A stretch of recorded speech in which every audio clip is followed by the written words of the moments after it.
Seriously. and the teams, they keep this shit moving. The game ends. You get 2 minutes to get into the lobby, 2 minutes to talk amongst yourselves. We go, we start. There's no fill. There's no extra. It's just game after game. As little of our ugly mugs as possible. Dota Pit are doing it right, dude.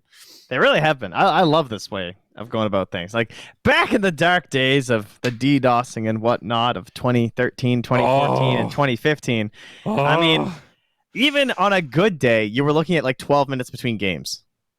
It adds up. If you're casting 6 games, that's like an extra hour onto your day of just dead time, where it's not long enough to do anything else, but just short enough that your day's still long.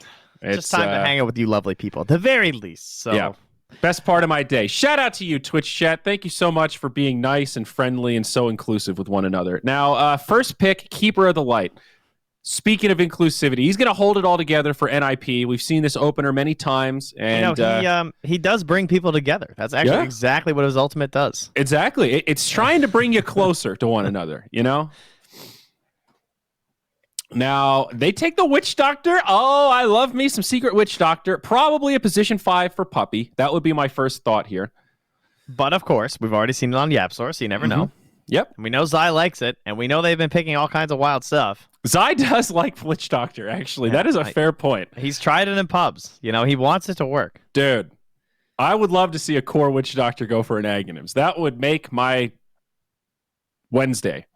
That would absolutely make my day. Dragon Knight as well for Secret. We've seen him a number of times now. Great flex pick for the opener.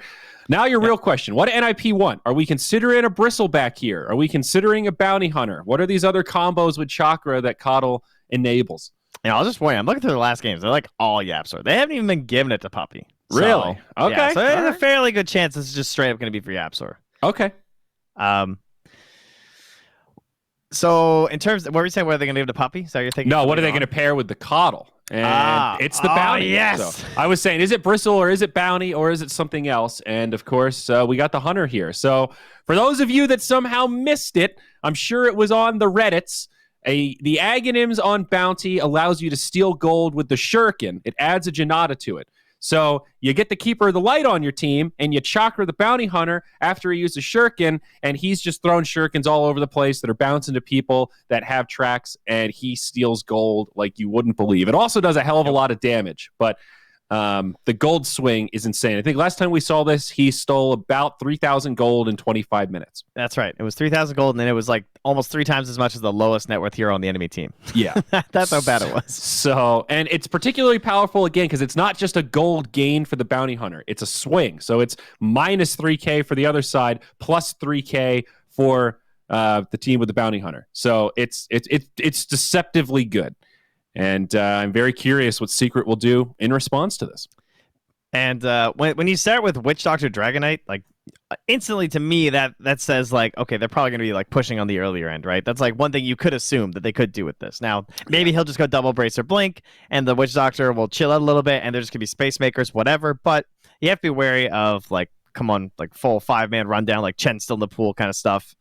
So Bounty Hunter typically is fairly good against that kind of lineup. Like, if it's full 5-man, he can struggle, but the benefit is that if you win those team fights when you're down, the track hold is absolutely huge for trying to come back into the game. Yeah.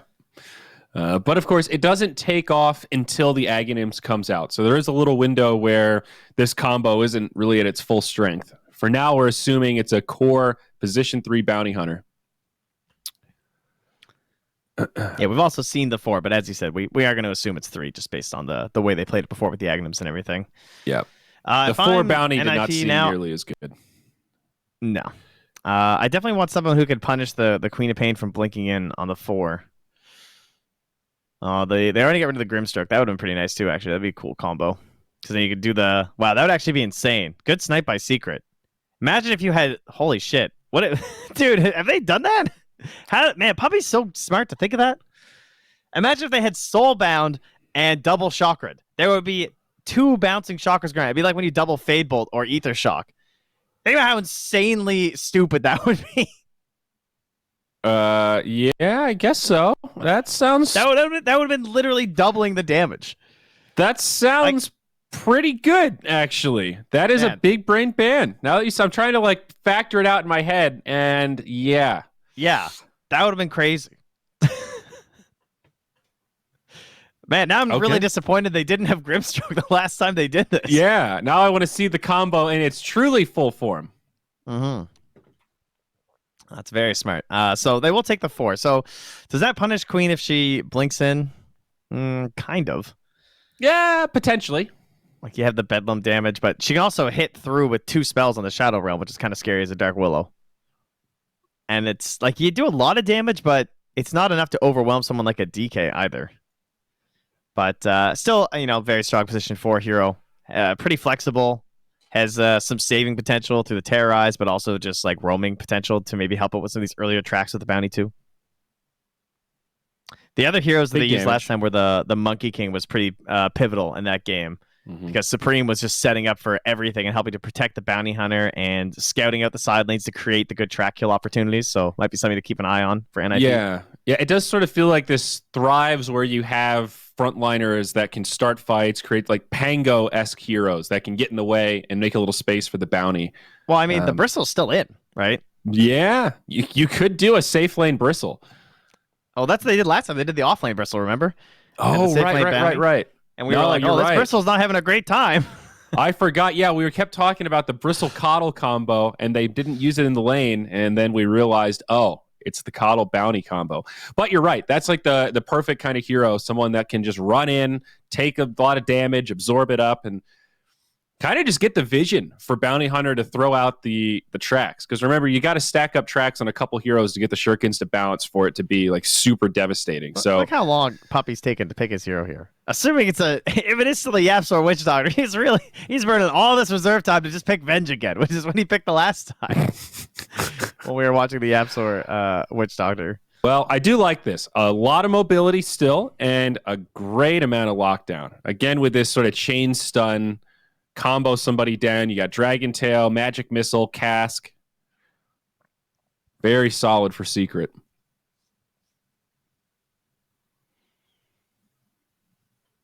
I wonder why Venge in particular here.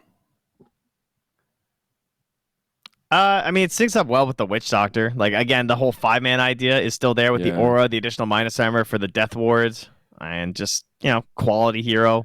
It gives you a way to like catch the bounty hunter. If he's in a bad position, you can actually swap him and kill him rather than having to watch him track up your whole team. But they grabbed the Meepo. I feel like we've talked about NIP's potential to pick Meepo, and is this the first time they've actually done it in this tournament? I mean, I feel like they might have picked it at one game, didn't like day one maybe? No, actually, I don't see it. Yeah, you're right. I cast a couple of them at the We Play League. Yeah. So previously, like they were definitely whipping that thing out a lot as part of their like rise to a bit more of an impressive status in the Dota 2 community. This is a pretty good Meepo game, I would say. The classic counterpick against the Queen of Pain. That's like the hero she hates the most, pretty much. Even though she has like kind of cool tools, like when you think of Sonic Wave, like at least it is this giant overlapping thing of slap down damage that can help. And remember, you only have to kill one Meepo, and they have enough stun that they could totally chain stun one down, pop a Quap ult. The Witch Doctor curse, I think is pretty annoying versus Meepo. Definitely gives you a lot more kill potential than you'd have otherwise in certain scenarios. But it is more so a good Meepo game than a bad Meepo game. Correct. I would say, based on these heroes. But yeah, you're right. It's not like they're completely hopeless. It's just they have some options. It's a nice looking Meepo game. Yeah. But it is also a 4th pick Meepo. So is there something that Secret can grab here to try and counter him? Love these scenarios when it comes to drafting because you finally get to see what a team really thinks is like these super important counters, right? Yeah. Because there's so much flexibility on Team Secret. They could theoretically pick any role right now based on their current heroes, right? Like literally any role. This could be like a 1 Venge. They could pick a 5. This could be like they can actually pick anything. So the only thing we know is that Witch Doctor is 100% support for the most. Like I think that one is pretty locked in. Yeah. Everything else, position 1 Venge would be nuts. But since he can be a 5 or a 4, then they can theoretically do whatever. So by that metric, NIP should basically just ban out the hero that they think is best versus Meepo, like almost overall. That's still left in. Yeah. And there's some debate on that. I mean, they're just going to ban out the Death Prophet. So and then they take the Pango. Okay. So it looks like it is going to be a 1 bounty hunter, the offlane Pango, and a mid Meepo for NIP. Interesting. I Very like the cool Pango draft. more than the Bristle because I think the Bristle is like it barely worked that game. Like it was looking a little sketch I think the until they started Pango popping off. is a little less farm sensitive. Oh, and the Morphling for Secret. Okay, now how do you set up these lanes? It is a Nisha Morphling. Are they going to do Morph versus Meepo mid? Is that a Morphling favored matchup, similar to like the Morph versus Ember? That's a good question. It sounds kind of all right. I guess we're going to find out. It's hard to tell because we've seen these matches go better for the opponents now with the changes to the Meepo lately. Like all these changes, like his laning status has just been diminished by quite a bit. Like he lost a lot of armor, I think, because like the way the base damage and the agility changed. He's now moved that level up too for the additional Meepo, and all that stuff just counts for so much in the mid lane that it's really hard to judge until you actually get to see these amazing players play their heroes. No, absolutely. Meepo, it's been an interesting month trying to digest all the changes to Dota. But I think Meepo in particular has been in a wild state of flux. Game changes and then changes to his agi and all the items that he likes to buy. It's a whole thing. Yeah, it's hard to believe he's still pickable, considering how many nerfs he got hit with. I mean, I know he had like a crazy high win rate before, but still, like, he lost a lot of stock in the past like month and a half. Yeah. So it is that puppy Venge, and Matu takes the Dragon Knight, which means Zai will be on the Queen of Pain, leaving Yapsor for the Witch Doctor. I'm looking forward to seeing these builds. Like, are we gonna get these Zai Greaves again on the Queen of Pain? Looks like a pretty good game for it, right? Yeah. I think any kind of dispel against this track coddle combo. That is the one thing we didn't see. We didn't really see much dispel to try to counter it. And if you itemize they around actually had nothing, if I recall. I don't think they had any way to take it off. I mean, do you go? I guess Greaves are still good, but like Greaves are nice because you could dispel the net too. That's true. That's true. But items like Yules, obviously Lotus Orb. Would love to see a Lotus Orb come out this game for Secret, though I don't know who's going to buy it. Not really a DK item. So what do you think? Can NIP do this? Is this still feeling like a good Meepo game? Yeah, I think so overall. I think it's, with a known Meepo team, like they like to spam this thing. Yeah, I would be pretty pleased with this. I mean, previously, I remember that they were banning the Necrophos was one of these other heroes they always looked for, too. And then that's been taken out, too. So I don't think they really care about the Meepo that much. Sorry, the Morphling. And indeed, Nisha will be heading to the mid, so we'll see how that goes. I'm excited to watch this mid matchup. Now, Trent, I got a Twitch lore question for you. Love it. The Kipo emote. That is a Meepo reference, correct? That's like a Dota global emote in Twitch? Okay. Yeah, it's been there like forever. It's been there since like... so. Yeah. I just wanted to make sure it wasn't, like the dog face one. A lot of people think that's me. It just looks like me with a hood on. It's not actually me, So I wasn't sure if there was some other meme there around the Kipo. It's cool what I miss more than anything? My favorite emote was Nightbat. And then they took it away. I liked spamming Nightbat when people picked Night Stalker because he was pretty popular. And then one day they just killed Nightbat. Why? I don't know. They just took it away, dude. The March of Civilization. Huh. I was watching a video about the Tasmanian tiger, and that's what they called it in the voiceover. Whenever people destroyed islands and all of the environmentalism, they called it the Tasmanian tiger has suffered from the march of civilization. I thought that's a really nice way of putting destroying the entire environment. That's a classic newscaster spin right there. It's so good. There was nothing that could stop the march of civilization. We were helpless, but to kill all the Tasmanian tigers. That's a great quote. The age nice of snipe by Puppy. Finds that sneaky little ward. All right, well, you're in charge of the side lanes, bud. I'm watching mid, and I'm taking my hands off the keyboard. You can't stop me. I mean, we have a damage to start, right? I mean, this should be good, right? At the very beginning, you would think Nisha's going to do very well. Yes, he's got 71, and Meepo's got 56. That's kind of Morph's big thing at the beginning, right? Yeah, and now level 4 until you get that second Meepo. So these first couple levels they're rough for the Digger. He's got so much regen, too.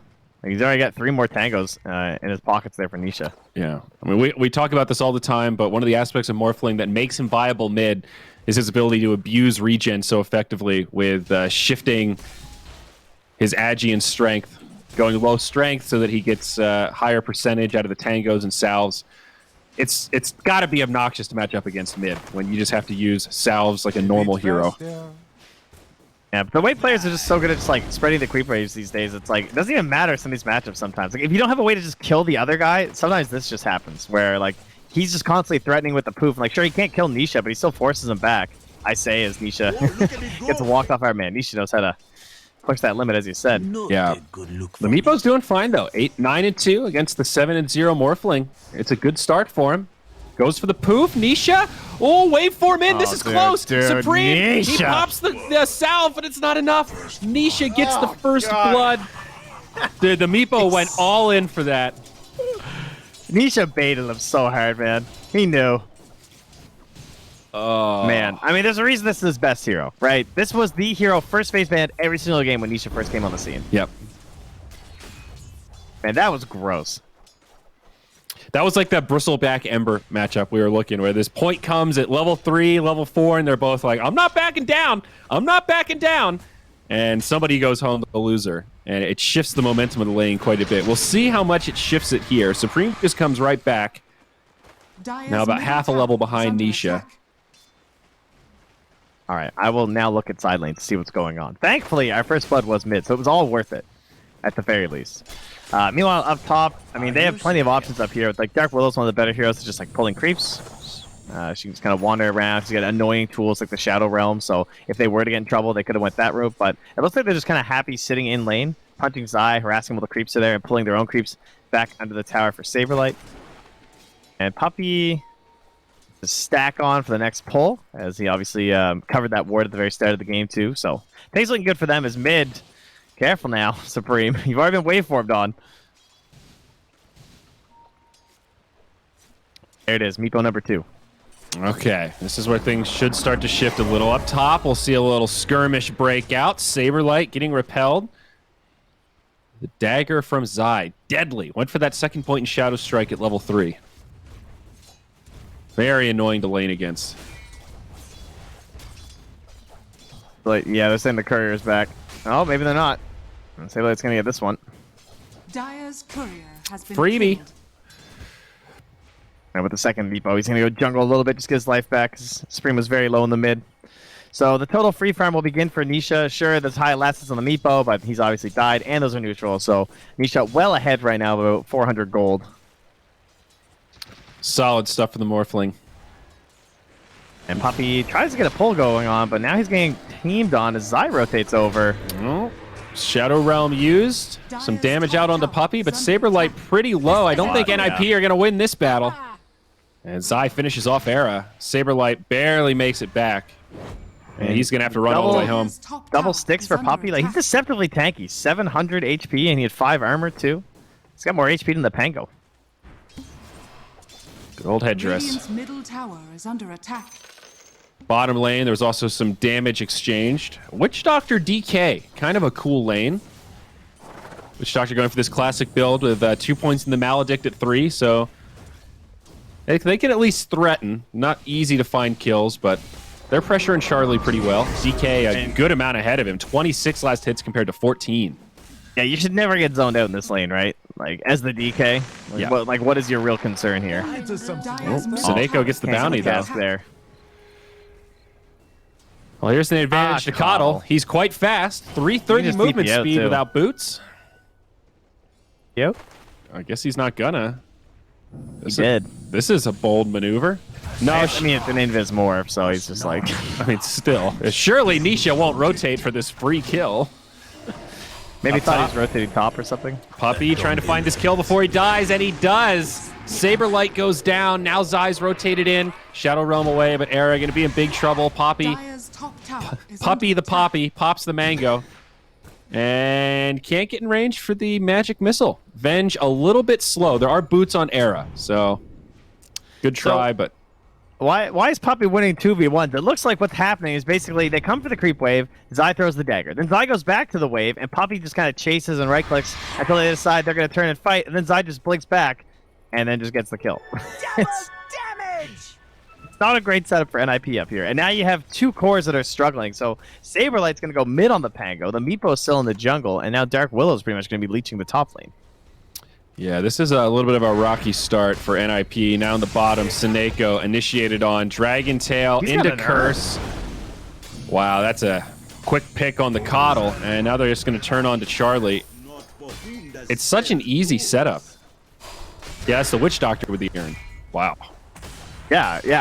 It's like Matsu just walks I saw up. that fly out on the Coddle. I was like, oh, my goodness. Okay. Dire's middle tower is under attack. Like Dragon Tail is such a long stun duration at level 1. It's a free Maledict every single time. You follow up with the cask, get a Breathe Fire. It's a lot of damage. I don't think you're going to survive too very often.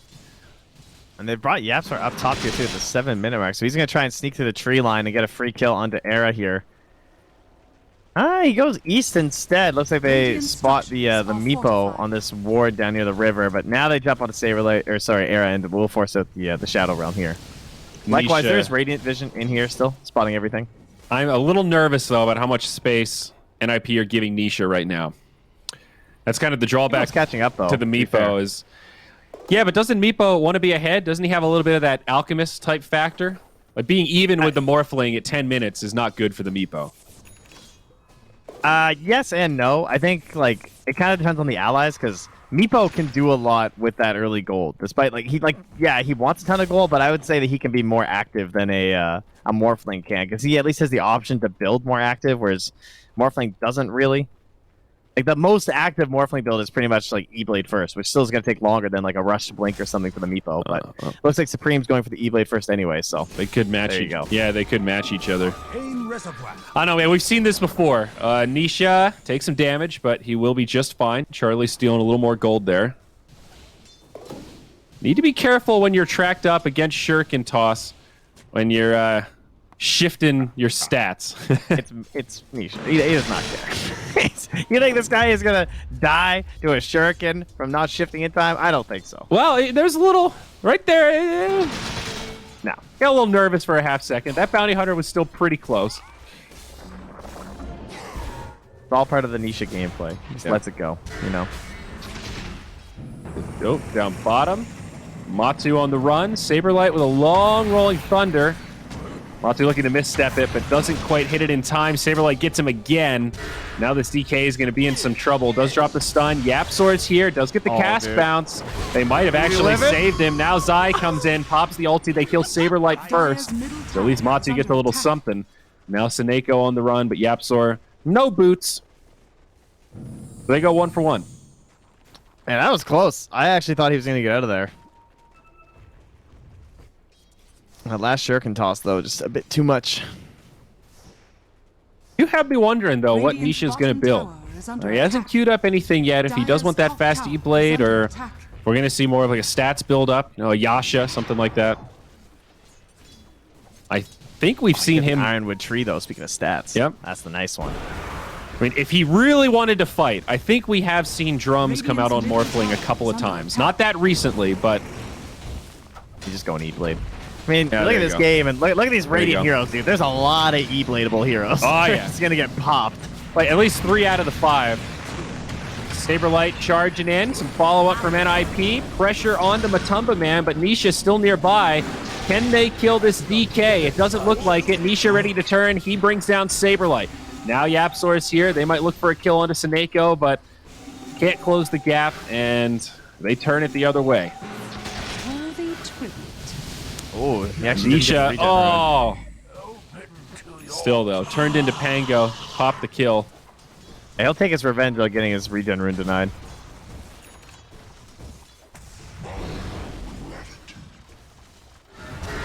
Well, 1 kill at 10.5 minutes isn't great for a bounty lineup. And bounty dying.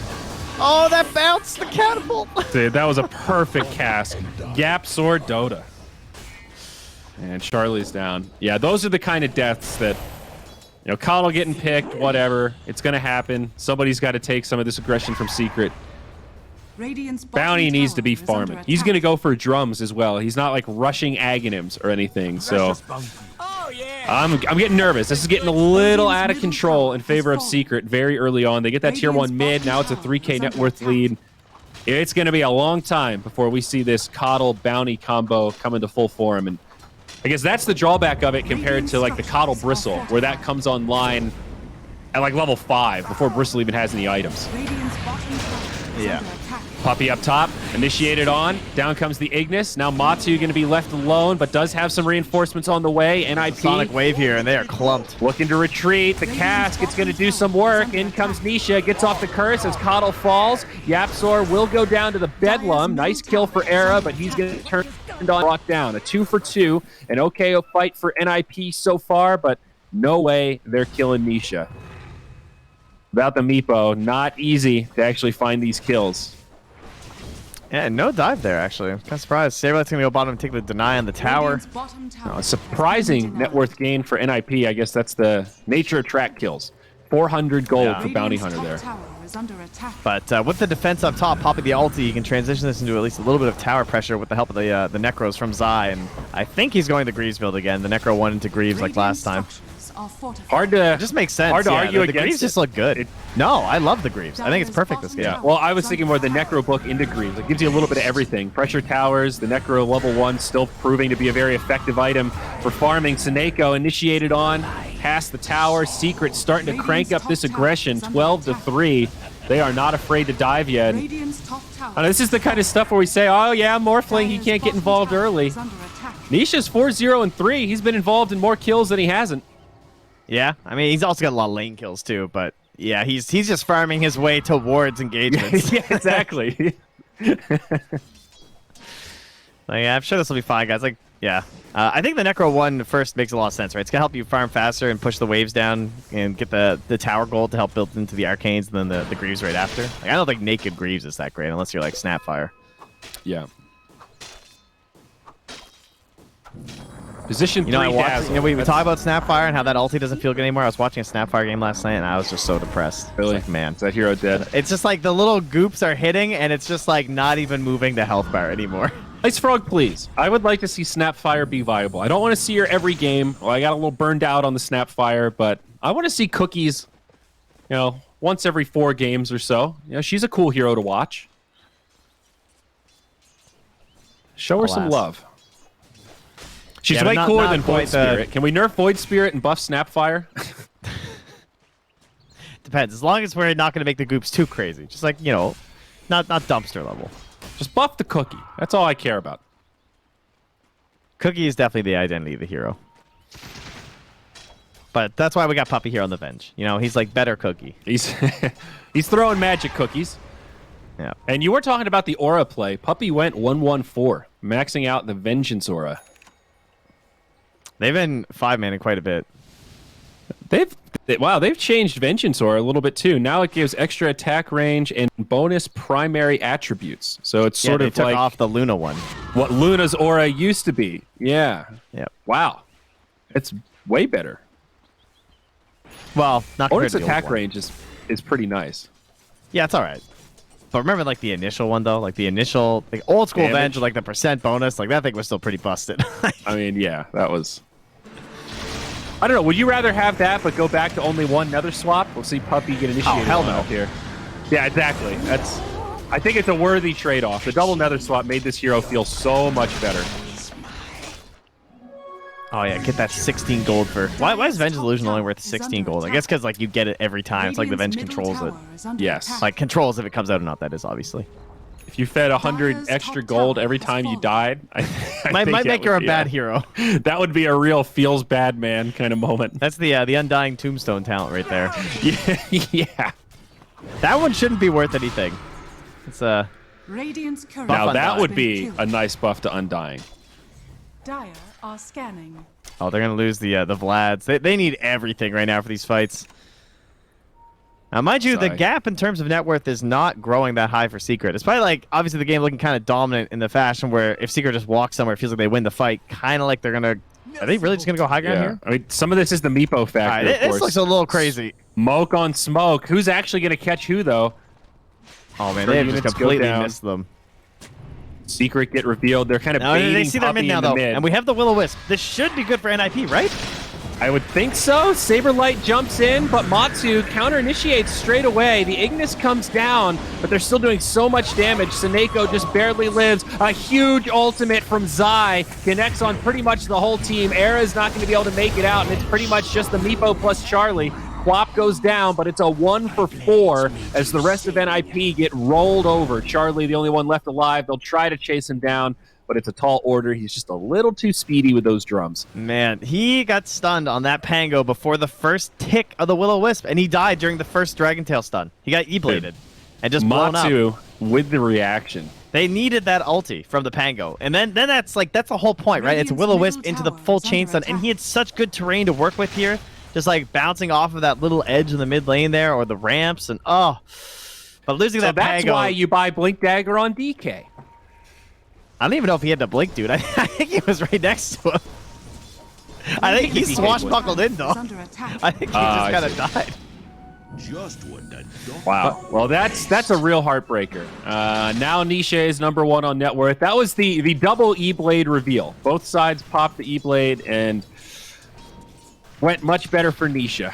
That's for sure. Now kind of feeling like NIP are pretty all in on this Meepo. He's the only one with really impressive farm.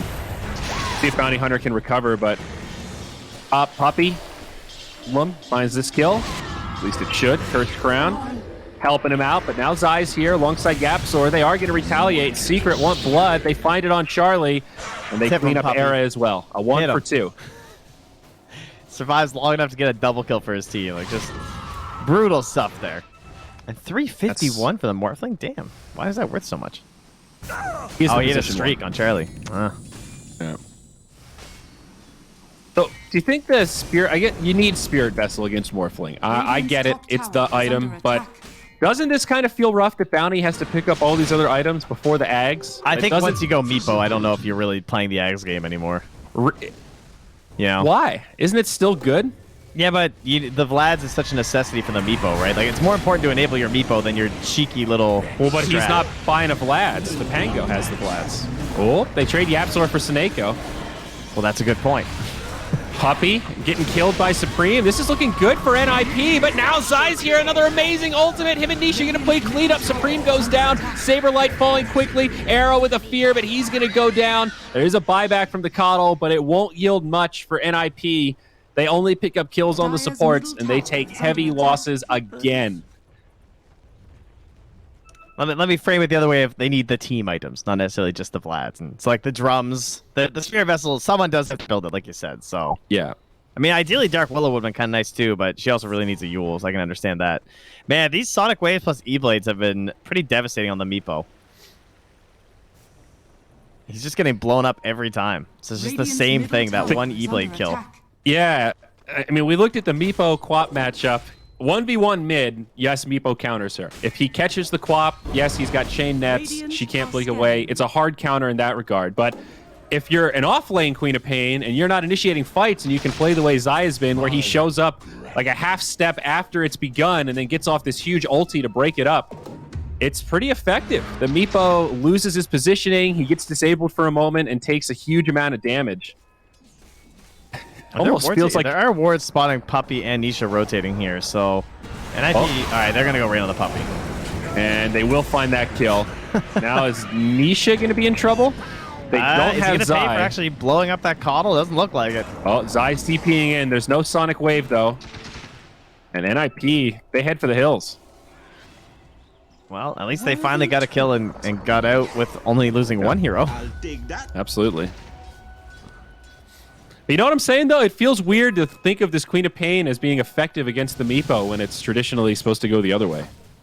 I think it's like, I don't know if it's necessarily just the Queen of Pain doing things. It also has changed because like now that there is knockback, I guess like that hasn't been there that long on the Queen of Pain. I True. feel like. True. But for the most part, it's still just like Meepo. Like if it wasn't for the Morphling, it would still be really hard, right? It's Plus the this team Meepo's play. not that farmed. He still only has Blink E-Blade. He doesn't have any stat items yet, and that's when it's going to start negating some of that power of the Sonic Wave. Yeah, It's the classic secret where they only take fights when it's on their terms. They don't start fights with Zai. They only start fights if Matsu's in the front line and then the Morphling's there to follow up. Or It's they a very jump puppy. Yeah, or they they bait with Puppy, right? It's a very clear game plan where they know the cadence. Zai is always patient. He waits until the fight is committed and started before he TPs. Look at this. They're tracked up and just like, yeah, okay, we can go. Like, no, whatever, dude. Now this is a flex. Yeah, this is we're winning. Now the question is, will NIP go for it? And they do smoke up behind the You have bounty Will-O hunter. Wisp. You have to try and contest this. And they are going to get here in time, I think. Roach down to about 1,500 HP. Secret kill it pretty Matsu's quickly. throwing the body, dude. He doesn't care. Kill me. NIP can't get there. And now Charlie might be initiated on. Zai with the dust. Instead, just going to focus on Saberlight. And he's going to go for the TP in Rolling Thunder. It will be successful. Okay. Well, the Spear Vessel is going to be done after the Manta has already been complete because it's there on Nisha. Yeah, so That's a bit of a problem. Yeah. See, those are the kind of moments where I harken back to the... Is the Ags... Would that have changed anything? Probably not. So, yeah, it's not like it's on the Bounty Hunter, but... Oh, this Morphling. Is this going to be another deathless game for Nisha? 10-0-5 on the Morphling. I'm sort of thinking yes, now that he's gotten Aegis. It is most certainly looking that way. High ground siege. Glyph already used. They absolutely melt Saberlight. Ignis gets destroyed by a few clicks from the Morphling. Waveform in. Nisha, whoo, took a lot of damage from that Bedlam. It's actually Yapsor that goes down. But now the rest of the fight continues. Supreme dies. This Morphling feeling a bit too big for life. Jumps in deep onto the Coddle. Follow up from Zai. They take NIP low, but they don't finish him off. Affirmative and negative coming out from Zai. This man's confused as he jumps in again. Nice. Matsu looking for the stun. That's a pretty good reaction on the Shadow Realm. Okay. Positives here, silver linings. Tier 2's in the side lanes, Trent. It's only one lane of barracks that Secret can take. Meanwhile, in the Radiant base, blows up your core hero. That couldn't have been better timing. Yeah. Oh, No charges of roll or of the swap. you almost feel like it's big damage on the Quap until he pops the Guardian Greaves, just blinks away. Puppy now runs into the front line. It's great bait. He's going to survive. They get the kill onto the Willow. Buys back. Tango brought down low. Secret not playing for objectives right now, Trent. They could be getting sloppy, lingering in the enemy base for too long. Is this the opening for NIP to find some counter kills? All right, they're turning it into pushing by killing this bottom wave. Oh, okay. Yeah. So let the creeps do their work. Oh, 10-second BKB on DK. I'm not sure when he got it. The value, dude. The Arcane Rune on the Witch Doctor healing everyone back up. Nice.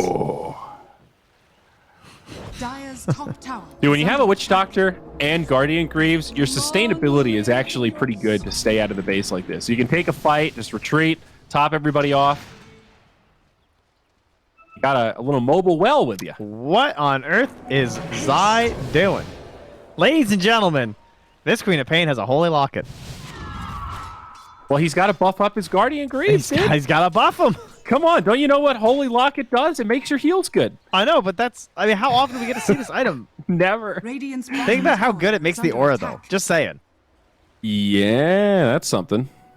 This item it goes to 16 health regen.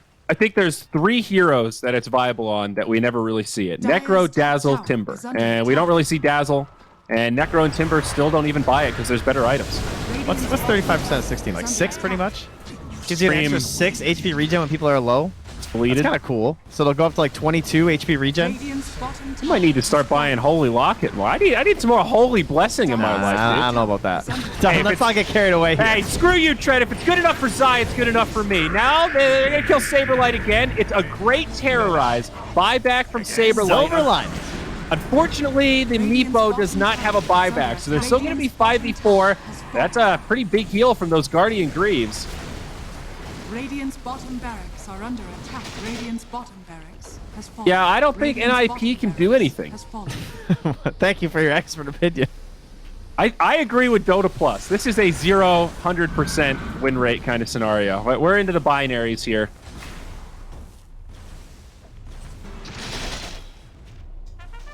Oh, I tried. Man. The Holy Dota, Locket. guys. Radiant's Why top does tower is this under Queen of attack. Pain work so well in the offlane? I guess a lot of it comes down to these DK plays, like the way they always use this like double bracer blink or one. Now these days it's mostly just single bracer, but it's just like he's so effective at what he does, you know? Yeah. They just killed that tier 2 through backdoor. I love that. Can we get a winner interview here? Do you have Zai on your Steam friend list? Can we get a little text update about the value of Holy Locket? Barracks are under attack. Try just tweeting at him. Okay. Just send him Mango Bay and see how he feels. That's probably the best way to open up a conversation. Dude, they killed both supports. This is a moment for NIP. There's still 3 cores taking your racks though. And that is going to be Megas. Charlie goes down to the Breathe Fire. Ignis expires. Pop Bolt again connects on pretty much the whole team. Buyback from Charlie. We'll see how far Nisha can carry this. He's got the Scotty now, and he is going Nectar. Destroys the Meepo. It's soon to be a dieback for Charlie, but it will matter not. As the GG is called, they will end the suffering and Secret take another 2-0. Extremely dominant series. Victory. Head and shoulders, man, above the rest. That is for sure. Wouldn't that be a 6 sponsorship deal? Yeah. Who would have? I guess Zai's old hair. You know, speaking of Zai, they missed out on that one. I mean, Zai is Actually, basically a wasn't model. Ramsey's actually sponsored by Head and Shoulders? It was something. Was it Head? It was something like that. It was. I'm some pretty sure sort it of- was. I'm pretty sure it was Head and Shoulders. He did an ad for them. So there you go. There you Virtus go. Pro are ahead of the game. Yeah, exactly. Well, now he's 17-0 EG, and I 8 guess, on Nisha, dude. Morphling, you just can't give him this hero mid and give him all that space. You know what's going to happen. He's so stupidly good on Morphling. It is a pleasure to watch, I have to say. That one, even if it was a stomp, it's crazy to see how good he's at this hero. Is he so does good at utilize it to the pushing it to the limit. Like he shifts down to 1 HP. He'll man up on 30 HP where he's 1 hit away from death, knowing how quickly he can morph strength. Like